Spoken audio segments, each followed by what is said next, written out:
बोल. तर आपण जी कारवाई सुरू केली आहे सध्या लोकांकडून त्याचं स्वागत होत आहे, कारण सीएम साहेबांनी स्वतः तुमचं हे केलंय, रिॲक्ट केलेलं आहे. कशा पद्धतीने आता पुढच्या वेळेस आपली कारवाई सुरू राहणार आहे?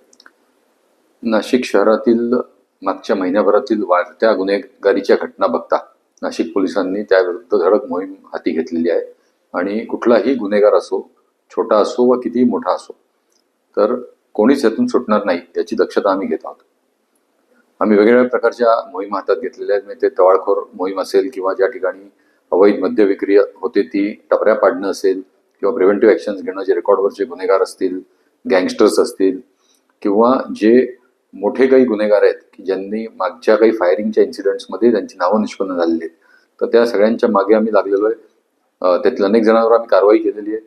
आणि एक पोलिसांबद्दल विश्वास निर्माण होईल अशा प्रकारचा एक मेसेज आपल्या मार्फतीने, माध्यमांच्या मार्फतीने जनतेकडे जावा, ही नाशिक पोलिसांची आपल्याला विनंती आहे.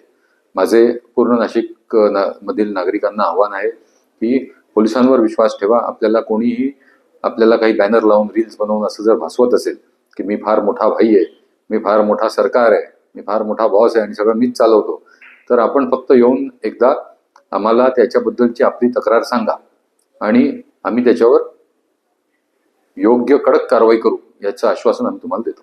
सर,